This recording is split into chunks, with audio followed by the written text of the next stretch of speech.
मित्रांनो, पुन्हा एकदा तुमचं स्वागत आहे 10,000 A to Z इंग्लिश शब्द या सिरीज मध्ये, ज्या ठिकाणी आज आपण तिसरा पार्ट पाहतोय। याच्या पूर्वीची व्हिडिओज पाहण्यासाठी तुम्ही आमच्या चॅनलच्या प्लेलिस्ट मध्ये जाऊन त्या ठिकाणी पाहू शकता। तसंच मित्रांनो, या व्हिडिओची PDF जर तुम्हाला हवी असेल तर तुम्ही ₹1 खरेदी करू शकता। त्याच्यासाठी तुम्हाला हा PDF कोड या नंबरवरती ₹1 सेंड केल्यानंतर पाठवायचा आहे। व्हॉट्सअपला लगेच तुम्हाला PDF दिली जाईल। बघा मित्रांनो, आपण शब्द पाहतोय, त्याचं वाचन कसं करायचं, त्याचे जेवढे अर्थ आहेत तेवढे अर्थ पाहतोय आणि त्याला वाक्यामध्ये कसं वापरायचं हे सुद्धा पाहतोय। तर बघा, या ठिकाणी क्रियापद असेल तर या ठिकाणी क्रियापद आणि त्याची तिन्ही रूपं लिहिलेली तुम्हाला पाहायला भेटतील। बघा, पहिला शब्द आहे ऍक्सेप्ट, म्हणजे 21 नंबरचा शब्द आजच्या व्हिडिओ मधला पहिला शब्द आहे। ठीक आहे, ऍक्सेप्ट पहिला अर्थ होतो स्वीकारणे, दुसरा अर्थ होतो मान्य करणे, तिसरा अर्थ होतो जुळवून घेणे आणि सहन करणे, जुळवून घेणे किंवा सहन करणे। ठीक आहे, तर बघा वाक्य आहे, त्याने माझी भेट स्वीकारली, ही ऍक्सेप्टेड माय गिफ्ट। तर या ठिकाणी स्वीकारणे या अर्थाने हा शब्द वापरलाय। पुढचं वाक्य आहे, तिने आपली चूक मान्य केली, शी ऍक्सेप्टेड हर मिस्टेक। ठीक आहे, मान्य करणे या अर्थाने या ठिकाणी वापरलाय। पुढे आहे, आपण परिस्थिती जशी आहे तशी स्वीकारली पाहिजे, we must accept the situation as it is. ठीक आहे, म्हणजे जुळवून घेणे या अर्थाने, सहन करणे या अर्थाने। ठीक आहे, सेमच अर्थ आहे बघा, स्वीकारणे हा पण अर्थ या ठिकाणी निघू शकतो। ठीक आहे, तर समजून घ्या, तिन्ही अर्थ आहेत आणि याचं दुसरं आणि तिसरं रूप ईडी लावल्यानंतर तयार होत असते, हे पण लक्षात ठेवा। पुढे बघा, पुढचा शब्द आहे अमाऊंट। अमाऊंट म्हणजे पहिला अर्थ होतो रक्कम किंवा किंमत, प्रमाण किंवा मात्रा, समतुल्य होणे किंवा बरोबर असणे। हे क्रियापद म्हणून आपण वापरतो। ज्यावेळेस आपण क्रियापद म्हणून वापरतो त्यावेळेस दुसरा आणि तिसरं रूप आपल्याला माहिती हवे, कोणतं? Amounted, amounted. ठीक आहे, ईडी लावलेला आहे शेवटी। वाक्य बघा, एकूण रक्कम किती आहे, what is the total amount, एकूण रक्कम किती आहे। या ठिकाणी रक्कमसाठी कुठला शब्द वापरलाय? अमाऊंट, हे लक्षात ठेवा। दुसरा आहे, मोठ्या प्रमाणात पाणी वाया गेले, अ लार्ज अमाऊंट। बघा, या ठिकाणी मात्रा आहे, प्रमाण आहे। ठीक आहे, यासाठी आपण हा शब्द वापरलाय, a large amount of water was wasted, अशा प्रकारे। ठीक आहे, हे लक्षात ठेवा। पुढे आहे बघा, हे खोटे बोलण्यासारखेच आहे, दिस अमाउंट्स टू लाइंग। या ठिकाणी क्रियापद म्हणून आपण वापरले, कशासारखे आहे? समतुल्य आहे, कसं? खोटं बोलण्याला, अशा प्रकारे या ठिकाणी वापरलेला आहे, किंवा खोट्या बोलण्याच्या बरोबरच आहे, अशा प्रकारे पण तुम्ही म्हणू शकता। ठीक आहे, तिन्ही अर्थ समजले। पहिला रक्कम किंवा किंमत, दुसरं प्रमाण किंवा मात्रा आणि तिसरं काय? समतुल्य होणे किंवा बरोबर असणे। तिन्ही अर्थ लक्षात ठेवा। पुढे बघा, पुढचा शब्द आहे बार। ज्यावेळेस आपण दुसरा आणि तिसरं रूप वापरतो त्यावेळेस त्याला ईडी लावलं जातं। ठीक आहे, बार्ड, बार्ड, अशा प्रकारे। तर याचा पहिला जो अर्थ आहे तो आहे दांडा किंवा सळई। लोखंडाचा दांडा दाराला लावला, and iron bar placed at the door. ठीक आहे, या ठिकाणी काय? बार म्हणजे दांडा या अर्थाने या वाक्यामध्ये वापरला। तर हा पण शब्द तुम्ही लक्षात ठेवा। बघा, प्लेस केला, लावला। ठीक आहे, दाराला लावला, तर प्लेस हे पण लक्षात ठेवा। प्लेस म्हणजे ठिकाण, जागा या अर्थाने पण आपण वापरत असतो, पण या ठिकाणी क्रियापद म्हणून वापरले, लावणे। पुढे बघा, दारूचे दुकान किंवा बार या अर्थानं पण आपण हा शब्द वापरतो। जसं तो रोज बार मध्ये जातो, he goes to the bar every day. ठीक आहे, सिंपल प्रेझेंट मधली वाक्यरचना आहे। बार या अर्थाने या ठिकाणी वापरलेला आहे। तसंच मित्रांनो, तिसरा जो अर्थ आहे तो आहे बंदी घालणे किंवा अडवणे, क्रियापद म्हणून। त्याच्या प्रवेशावर बंदी घातली, he was bard from entering. ठीक आहे, तर बघा, त्याच्या प्रवेशावर बंदी घातली, या ठिकाणी बंदी घालणे या अर्थाने हा वापरलेला आहे क्रियापद म्हणून, हे लक्षात ठेवा। तसाच चौथा अर्थ आहे वकिली व्यवसाय।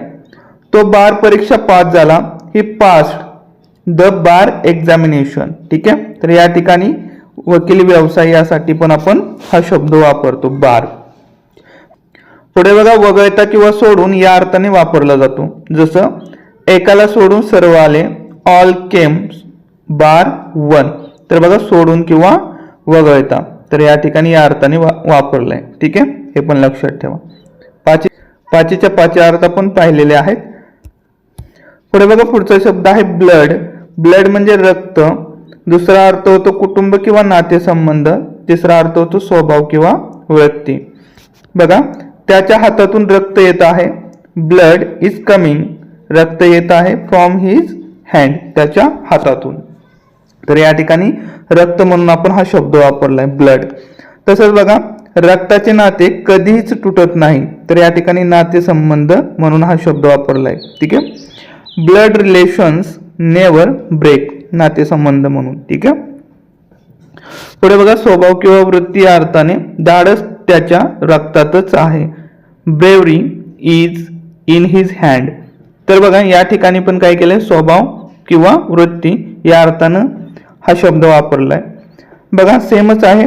रक्त या ठिकाणी पण तुम्हाला रक्त आणि या ठिकाणी पण रक्त, म्हणजे तिन्ही ठिकाणी तुम्ही रक्त जरी शब्द वापरला मराठीमध्ये तरी पण चालू शकतो, पण तुम्ही हे शब्द पण लक्षात ठेवा.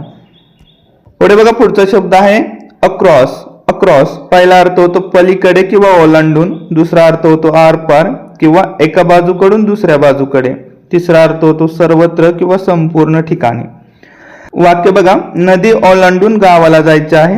वी हॅव टू गो, आम्हाला जायचे आहे. Across the river to reach the village, गावाला पोहोचण्यासाठी नदी ओलांडून. ठीक आहे, आम्हाला जायचे आहे. अशा प्रकारे जर तुम्ही मराठीत ट्रान्सलेट केलं तर ते होतं, पण असं पण लक्षात ठेवा, नदी ओलांडून गावाला जायचं आहे. ठीक आहे.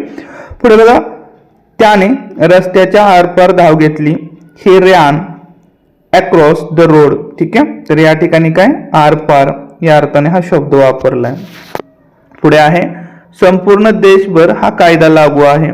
This law is applicable across the country. तर या ठिकाणी अक्रॉस हा शब्द संपूर्ण किंवा सर्वत्र, संपूर्ण ठिकाणी किंवा सर्वत्र या अर्थाने वापरलेला आहे, हे लक्षात ठेव. ठीक आहे. काय काय अर्थ पाहिले अक्रॉसचे, पलीकडे किंवा ओलांडून, आरपार किंवा एका बाजूकडून दुसऱ्या बाजूकडे. तिसरा अर्थ सर्वत्र किंवा संपूर्ण ठिकाणी. पुढे बघा पुढचा शब्द आहे अँड. याचा पहिला अर्थ होतो आणि किंवा व. दुसरा अर्थ होतो तसेच किंवा शिवाय. तिसरा अर्थ होतो मग किंवा त्यानंतर. जसं की राम आणि श्याम मित्र आहेत. Ram and Shyam are friends. तर बघा या ठिकाणी आणि साठी कुठला शब्द वापरलाय, अँड. पुढे बघा पुढचं वाक्य आहे तो हुशार आहे तसेच मेहनती पण आहे. ही इज स्मार्ट, तो हुशार आहे. अँड हार्ड वर्किंग टू, तसेच मेहनती सुद्धा आहे. अशा प्रकारे. ठीक आहे, तर या ठिकाणी तसेच या अर्थाने हा शब्द वापरलाय अँड, किंवा तुम्ही शिवाय तो मेहनती पण आहे असं पण म्हणू शकता. पुढे बघा तो आला आणि बसला. तो आला आणि त्याच्यानंतर तो बसला, दोन वाक्य बोलतोय आपण, तर त्या ठिकाणी आपण काय कशाचा वापर करतोय, अँडचा. ही केम, तो आला आणि सॅट डाऊन आणि खाली बसला, किंवा मग आणि त्यानंतर पण तुम्ही या ठिकाणी वापरू शकता, हे पण लक्षात ठेवा. ठीक आहे, हे समजलं. पुढे बघा पुढचा शब्द आहे बेस. ज्यावेळेस क्रियापद म्हणून वापरतो त्यावेळेस बेस्ट, बेस्ट अशी दुसरं आणि तिसरं वापरलं जातं. आता याचे अर्थ बघा, पहिला आहे पाया किंवा तळ. दुसरा आहे मुख्य केंद्र किंवा तळ, लष्करी तळ. ठीक आहे. तिसरा आहे आधारित असणे. चौथा आहे मूळ किंवा मूलभूत. वाक्य बघा, इमारतीचा पाया मजबूत आहे. The base. ठीक आहे, इमारतीचा तळ किंवा इमारतीचा पाया या अर्थाने या ठिकाणी वापरलाय. The base of the building. कशाचा, इमारतीचा. इज स्ट्रॉंग, मजबूत आहे. पुढे आहे सैनिक लष्करी तळावर परत आले. The soldiers return to the base. तर या ठिकाणी लष्करी तळ या अर्थानं शब्द वापरलाय, किंवा मुख्य केंद्र म्हणून. ठीक आहे. पुढे बघा, ही कथा खऱ्या घटनेवर आधारित आहे. This story is based on the true event. तर बघा या ठिकाणी बेस्ड, ठीक आहे, आधारित असणे क्रियापद म्हणून हा शब्द वापरलाय. ठीक आहे. पुढे बघा, या रंगाचा मूळ रंग पांढरा आहे. The base colour of this paint is white. तर या ठिकाणी मूळ किंवा मूलभूत या अर्थाने वापरलाय बघा, मूळ रंग. पुढे बघा पुढचा शब्द आहे ब्लो. ज्यावेळेस क्रियापद म्हणून वापरतो त्यावेळेस ब्लो, ब्लेव आणि ब्लोन तिन्ही रूप लक्षात ठेवा. तर बघा पहिला अर्थ होतो फुंकणे किंवा वाहने, ठीक आहे, वारा वगैरे. दुसरा अर्थ होतो मार किंवा फटका. तिसरा अर्थ होतो धक्का किंवा आघात, ठीक आहे. वाक्य बघा, जोराचा वारा वाहत आहे. The wind is blowing hard. तर या ठिकाणी वाहने या अर्थाने हा शब्द वापरलाय, ठीक आहे. पुढे बघा, त्याने एकच मार दिला आणि तो पडला. He gave one blow and he fail down. तर या ठिकाणी मार किंवा फटका या अर्थाने हा शब्द वापरलाय. पुढचं वाक्य आहे बघा, वडिलांच्या मृत्यूचा त्याला मोठा धक्का बसला. तर बघा, धक्का किंवा आघात या अर्थाने हा शब्द वापरलाय. कसं, his father's death was a big blow to him, ठीक आहे. हा अर्थ लक्षात ठेवा. पुढे बघा, पुढचा शब्द आहे फुंकणे, बासरी किंवा शिट्टी, ठीक आहे. त्याच्यामध्ये फुकल्यानंतरच ते वाजते आपल्याला माहिती आहे. मग बासरी असून द्या किंवा शिट्टी असून द्या, तर त्या ठिकाणी हा शब्द वापरला जातो. त्याने बासरी वाजवली. ही ब्लेव द फ्लूट, ठीक आहे. तर अशा प्रकारे हे दुसरं रूप म्हणून वापरलेलं आहे, ठीक आहे. तर चार अर्थ लक्षात ठेवा, फुंकणे किंवा वाहने जसे की वारा वगैरे, मार किंवा फटका, धक्का किंवा आघात. तर या ठिकाणी बघा, फुंकणे आपण वाजवणे असं बोलतो, ठीक आहे. शिट्टी हे पण लक्षात ठेवा. पुढे बघा, पुढचा शब्द आहे ऍक्ट. ज्यावेळेस आपण क्रियापद म्हणून वापरतो त्यावेळेस शेवटी ईडी लावलं जातं, हे पण लक्षात ठेवा. जसं की पहिला अर्थ आहे कृती करणे किंवा वागणे, क्रियापद आहे. जसं तू आता शहाण्यासारखे वाग. ऍक्ट वाईसली नाव.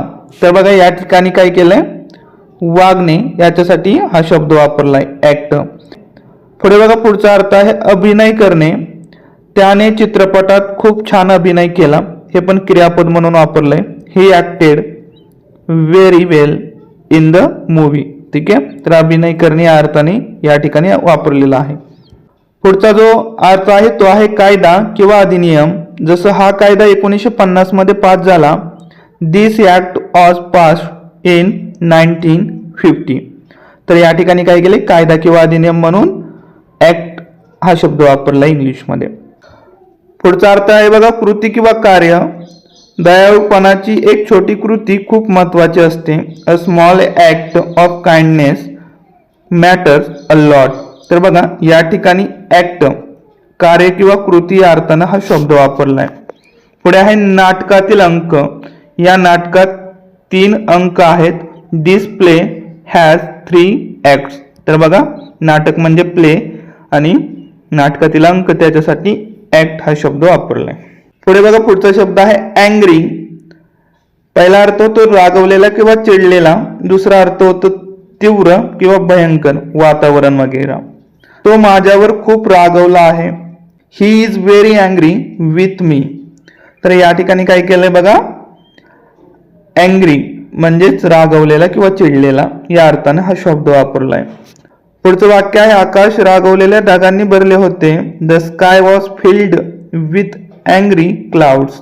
तर या ठिकाणी भयंकर किंवा तीव्र या अर्थाने आपण हा शब्द वापरलाय, वातावरण वगैरे, ठीक आहे, अँग्री.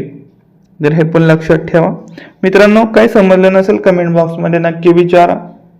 व्हिडिओ आवडल्यास लाईक करा, मित्रांमध्ये शेअर करा. Thanks for watching.